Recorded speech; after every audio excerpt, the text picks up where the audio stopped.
What's going on, Dolphins? It is your boy Dillon, and look, I'm making a quick video. This is not my post-game analysis video. I will get into that tomorrow. That is going to be a fun video. I am going to have some criticisms. I am a fair and objective person, so I am going to have some criticisms of this coaching staff, but it's going to be the second time now on the season where this coaching staff is going to get a ton of positive credit from me and a lot of love, because I mean, it was just beautiful. I mean, it was a stressful game, and you know, but at the end of the day, man, getting that win. And also I noticed some reports that Devontae Parker, over 1,200 yards now on the season. So that's a pretty big milestone for sure. Yeah, man, and it's beautiful things. Anyway, so the point of actually this video, though, let me not get too sidetracked, is a bunch of the games have ended now. The only one that's left is the 49ers and somebody else are playing tonight. But it doesn't matter for our, draft positioning, right? The Steelers game is over. The Titans and Texans game is over, etc., etc., etc. Okay, now there's some really interesting things. Really quick though, let me go ahead and give you the current draft order as it stands and what is currently in the books. Like 100% solidified in the books as of this moment, which is 4:46 p.m. Pacific time. So 7:46 Eastern time, whatever, right? So number 1, Cincinnati Bengals. Number 2, Washington Redskins. Number 3, Detroit Lions. Number 4, the New York Giants. Number 5, the Miami Dolphins. 6, Los Angeles Chargers. 7, Carolina Panthers. Currently 8, Arizona Cardinals. Jacksonville's at 9 and Cleveland's at 10. That rounds out the top 10. But the guaranteed ones, the ones that are at this moment solidified in stone, are the top 7.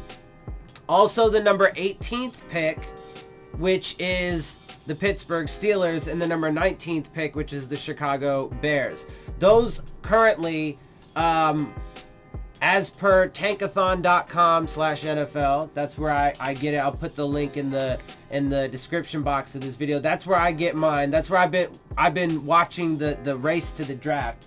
If you guys didn't know about that. So, but anyway, and so right now we are going to be picking 5th overall, 18th overall. Those are locked in stone. Now we have to wait and see. Right now the Texans are 25th overall, but we have to wait and see what happens in the playoffs. Now let's take a quick look at the playoff picture, because the Tennessee Titans got into the playoffs today over the Pittsburgh Steelers. That was one of the things that we were going to see. The Steelers lost, the Titans won against the Texans, and so they are now going to the playoffs. The Ryan Tannehill led playoffs. Now look, at the end of the day, everybody's going to be like, oh, but they got Derrick Henry, and Derrick Henry had the game-winning touchdown in that game, to be fair, right?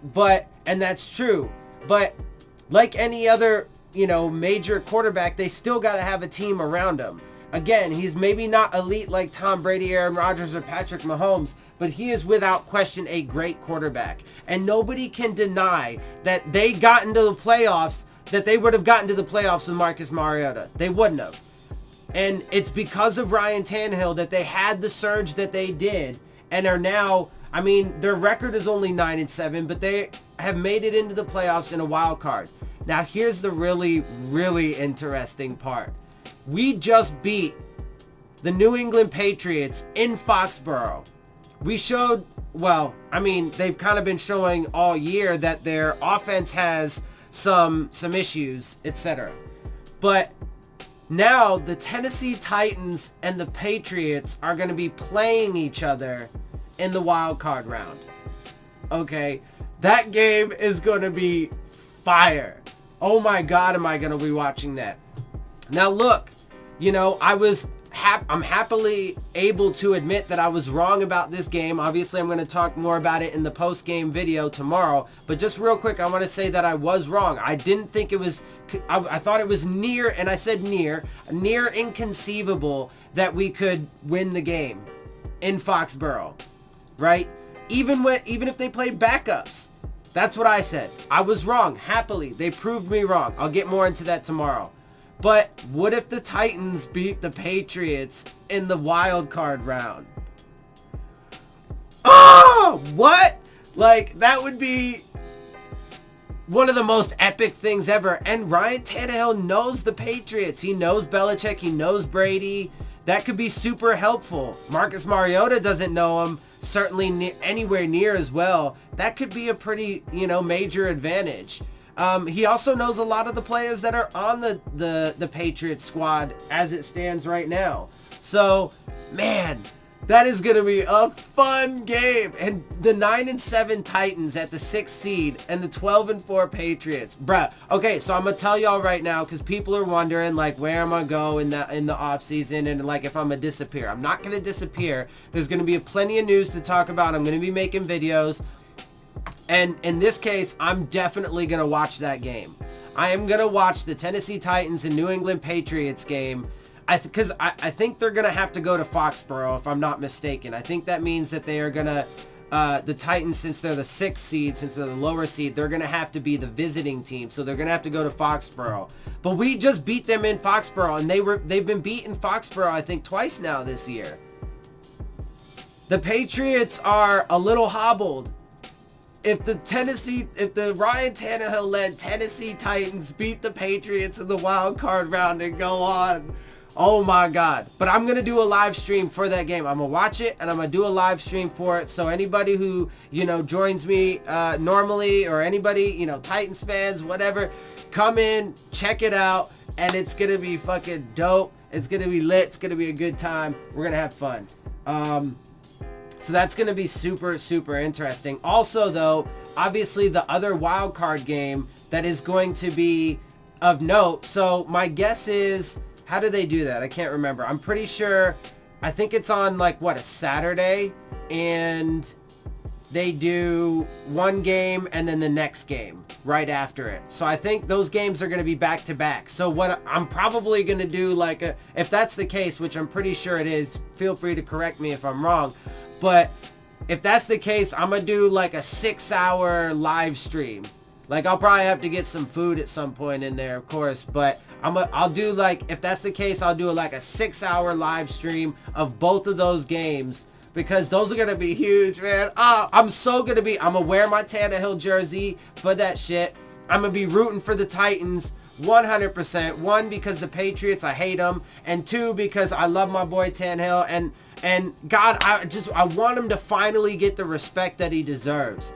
So I want him to win this game. If they could topple the Patriots, oh my God. And they are poised. They can do it, man. They got a good team around the dude. And I'm happy for him. I'm so psyched. And I'm going to be really excited for that one. And that one's just going to be like a personal victory for me. Because I know most Dolphins fans hate Ryan Tannehill for some strange, stupid reason. But anyway, so that's going to be just a personal victory. Either way, I know he's going to give him a chance. And it's going to be fun to watch. And eliminating the Patriots in a wild card round, it's crazy that they even are going to be playing in the wild card. Anyway. So it's just nuts. Anyway, but the other one actually is important for the Dolphins, because depending on who wins that game between the Bills and the Texans, they're both at 10-6. It should be in Houston. It should be a home game for Houston. The Bills should be the visiting team, because the Bills are the 5th seed and the Texans are the 4th seed. Now, I'm without question going to be rooting for the Texans in that game. Why? Because, one, the Bills are a divisional rival, and of course I'm going to root for a team to beat them. But also, one of my best friends, as I've mentioned many times, is a Texans fan, and I'm really excited for him. So I hope that he can get into the next round, which would be awesome as well. I would love to see the Titans and the Texans go into the divisional round. Ah, that would be fucking dope. I'd be so lit for the playoffs, even though the Dolphins are not in the playoffs. I mean, I'm already lit for it. It's great. Ooh, and just in, so some breaking news here, some massive breaking news here. Browns fire Freddie Kitchens after 6-10 season. Ooh. And I told y'all, man, look. Oh. Great game. Oh no. I told y'all, man, like, the best example we have now, of course, they can prove me wrong. They still got time for that. I personally don't believe it. And the few good things that have happened this season, I mean, you can't take away, no matter what I say or feel about Brian Flores and this organization right now, you can't take away this win in Foxborough to knock the Patriots out of the number 2 seed and thereby not allowing them to have a first round bye, having to play the Ryan Tannehill led Titans in the fucking wild card round and could possibly get eliminated. Oh my god. Like, anyway, so you can't take that, just like you can't take away the Miami Miracle from last year, right? So I mean, it's just gonna be epic. It's gonna be epic. So I'm definitely gonna be watching some playoff games. I'm definitely gonna be watching the Super Bowl, and I'll be live streaming during those games. So make sure you join me for those. Yeah, so real quick, right now, until the season is 100% over and we know 100% where all of our picks are going to stand, I don't want to get too much into what I think. Well, it looks like the first 19 picks are now solidified. So real quick, Arizona is 8, Jacksonville 9, Cleveland 10, Jets at 11. Who the Jets, man, with all the crap. See, real quick, I'll make a note of this. The Jets, they beat the Bills today, right? A playoff team, and they're 7-9 on the season. For everything that, all the shit that Adam Gase gets, he took that team and brought them to 7-9 with all that fucking turmoil, you know, firing Todd Bowles, firing the GM halfway through the year. And again, like the player, everybody's trying to blame Gase for like the rifts between the players and the organization, and it's just gross. Because they had, like, Jamal Adams had that. I mean, I don't know if any new ones came up, but like the Leonard Williams and the Jamal Adams stuff, that for sure predated Gase, right? Anyway, and I'm excited for him to see how that goes. Yeah, I'm obviously also a Gase fan, and I don't think that he gets enough credit for things that he did well and for the vision that he had when he was with the Dolphins, and I think he gets way too much unfair criticism for things that are not under his control. And I think he's got a bright future as long as they give him a few years, you know, to instill his culture, his vision, get a few drafts under his belt. The drafts that he had with the Dolphins, I already made a video on this, were spectacular. Anyway, so the last thing that I wanted to say though is so now we just have to wait and see once everything does wrap up and the season is 100% over, and we know for sure, like, we just have to wait really on the Texans pick where that's going to end up. And then once we know that, then we can start speculating a little bit more on what we think the Dolphins are going to do. Now, as it stands right this minute, the only statements that have come directly from Chase Young are that he is going back to school for his senior season. The only direct quotes that I could find on the internet from Chase Young, and I've looked at multiple articles all around, and the only ones I could find, he plans to go back to school in 2020. Now, obviously, even if that's the case now, he could always change his mind. We'll have to wait and see. There have been reports that say, like Jason La Canfora reported, that there are people in the Ohio State circles that say he's expecting to, go into the draft now that they lost to Clemson. Okay, and maybe that's true. To be fair, maybe that's true. I don't know. We'll have to wait and see. But I think I would, personally, I'm going to take the quotes from the player over some random person that has no name that just so happens to be somebody in, it could be like a towel boy, right? I mean, like, it's ridiculous, right? So anyway, oh, and then the other thing was about Freddie Kitchens and the Browns, man. Like, they're the only example. I totally lost, I'm sorry. That happens, as you guys know. I jump around. Everything is imploding there, and they're supposedly the best example of a tank that you can use in the NFL. They're 4 years in, and look at what's happening. OBJ and Jarvis Landry want out. They just fired Freddie Kitchens after a 6-10 season, right? They just lost to the Bengals today to give them their second win, right? So, I mean,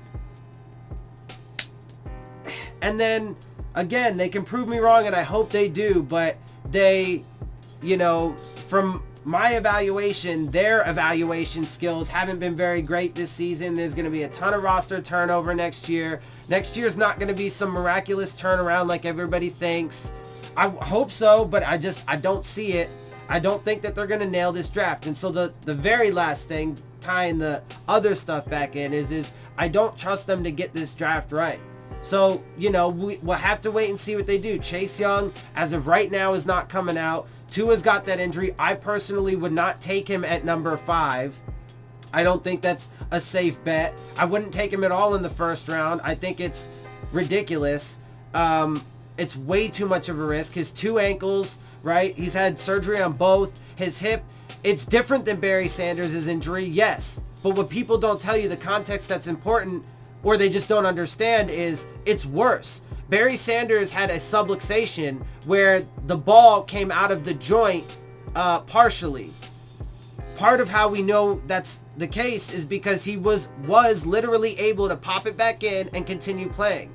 Tua was not. The reason why is because not only was it a full dislocation, whereas Barry Sanders had a partial dislocation, or a subluxation is what it's called. I watched some videos from some doctors who talked about it. So it's not my medical expertise that I'm taking from. But if it was a full dislocation, he likely wouldn't have been able to pop it back in and play. Now, Tua didn't only have a full-on dislocation. The ball didn't come just simply out of the joint. It broke through the back wall of the joint itself, thereby causing that fracture. The injury is actually worse. So there's that whole thing. Honestly, if I'm keeping it real, he's probably smarter if he actually stays in school this next year as well. So imagine Tua and Chase Young don't even come out in the 2020 draft, right? Or maybe even, what if they both do? I wouldn't take Tua in the first round. You know me, I don't advocate for taking a quarterback at all in the first round. I'm not particularly one to move up. It would have to be a very, specific situation that I would move up. I would never move up for a quarterback. People probably don't like this, but I would move up to get a lineman, offensive or defensive lineman, a premier one, like a center or a tackle, or, really the whole offensive line. You can get generational talents that are worth taking in the first round. But also defensive linemen, like Chase Young, I would maybe consider moving up to get him, but maybe a spot or two, but it would be rare for me. I'm more likely to move down, but I would never do it for a quarterback for sure. So we'll have to see. There's a lot of mystery still, right? And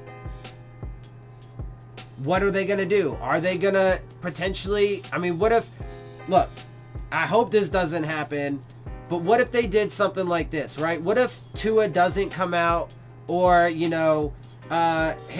physicals in March aren't as good as people might, hope for, and he drops further, and then maybe that's part of what, makes him decide that he wants to go back to school. I don't know, whatever. I don't know if it'd be too late at that point.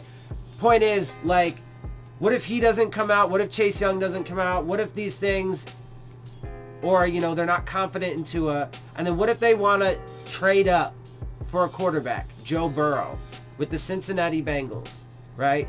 What if they wanted to be so daring, right? Because here's the thing.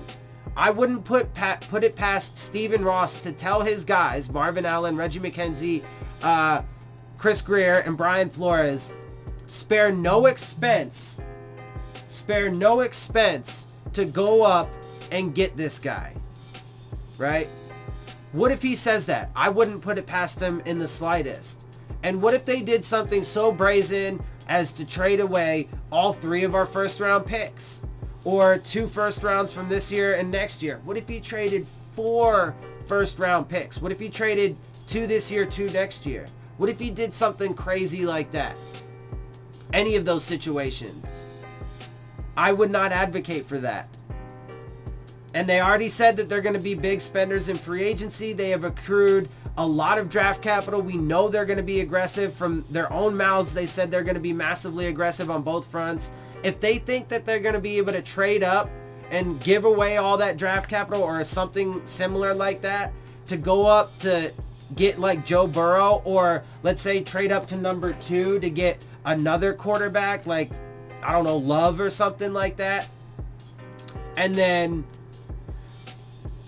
you know, think that they're going to patch the offensive line together in free agency, I mean, they're going to be sadly mistaken. So, again, I mean, and unfortunately, I think Stephen Ross is desperate, and I think he's getting more and more desperate every year. I think that's why he demanded Adam Gase say he was going to tank this season, you know, and I think, again, I wouldn't put it past him.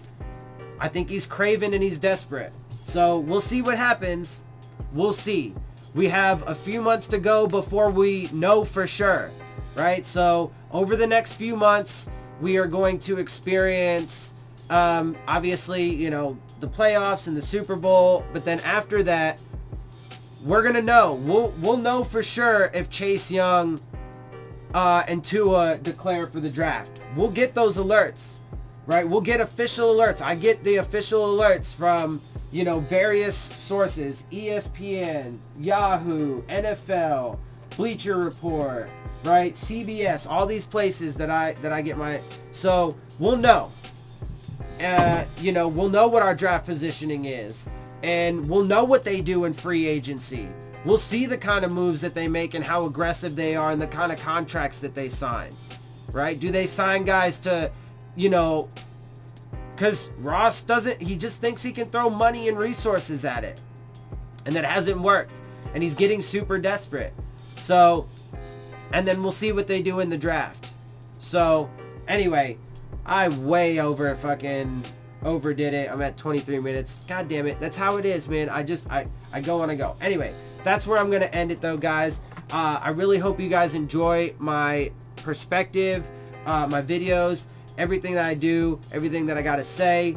I try to be the most, you know, fair and objective, you know, full context, you know, data-driven kind of person, and you know, content creator, etc., etc. So I hope you guys, and just honest, right? And, you know, willing to admit when I'm wrong, etc., etc. So I hope you guys appreciate that. If you do, make sure that you hit the subscribe button. Make sure you hit the like button if you want to get the alerts.